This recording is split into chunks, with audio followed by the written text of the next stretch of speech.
O Evangelho de Mateus, capítulo 14. A morte de João Batista.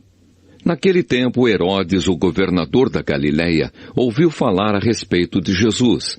Então ele disse aos seus funcionários: "Esse homem é João Batista, que foi ressuscitado. Por isso, esse homem tem poder para fazer milagres."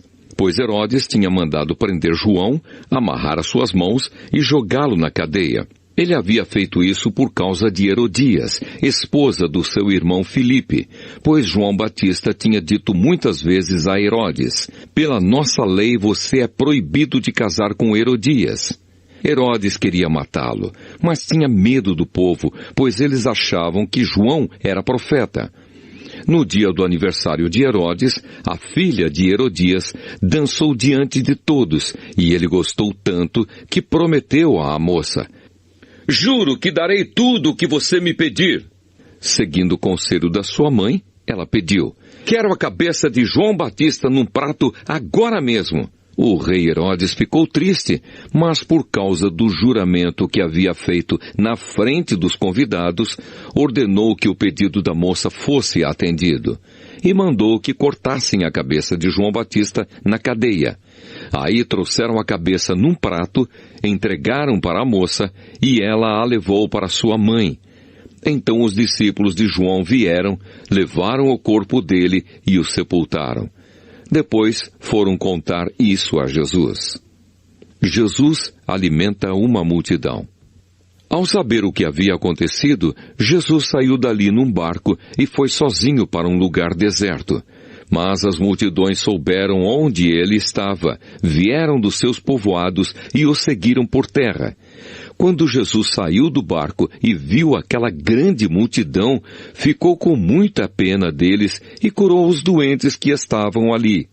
De tardinha, os discípulos chegaram perto de Jesus e disseram: "Já é tarde e este lugar é deserto. Mande essa gente embora, a fim de que vão aos povoados e comprem alguma coisa para comer."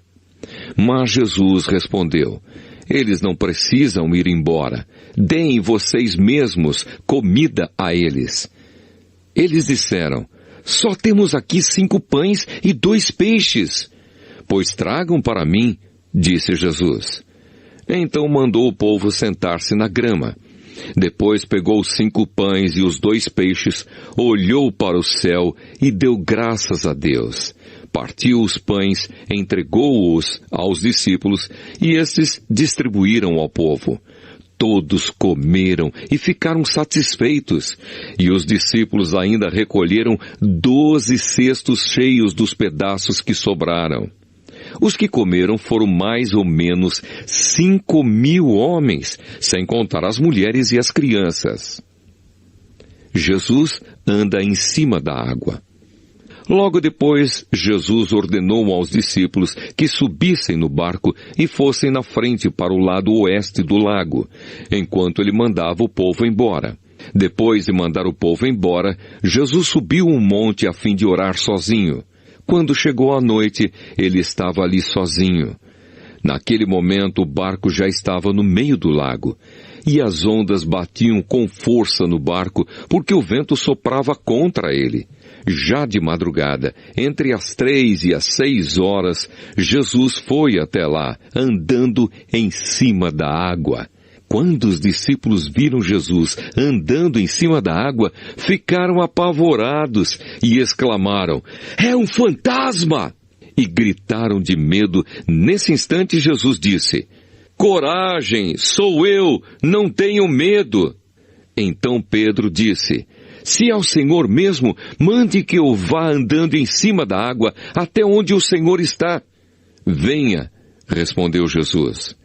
Pedro saiu do barco e começou a andar em cima da água em direção a Jesus. Porém, quando sentiu a força do vento, ficou com medo e começou a afundar. Então gritou: "Socorro, Senhor!" Imediatamente, Jesus estendeu a mão, segurou Pedro e disse: "Como é pequena a sua fé, por que você duvidou?" Então os dois subiram no barco e o vento se acalmou. E os discípulos adoraram Jesus, dizendo: de fato, o Senhor é o Filho de Deus. Jesus cura em Genezaré. Jesus e os discípulos atravessaram o lago e chegaram à região de Genezaré. Ali o povo reconheceu Jesus e avisou todos os doentes das regiões vizinhas. Então muitas pessoas levaram doentes a ele, pedindo que deixasse que os doentes pelo menos tocassem na barra da sua roupa. E todos os que tocavam nela ficavam curados.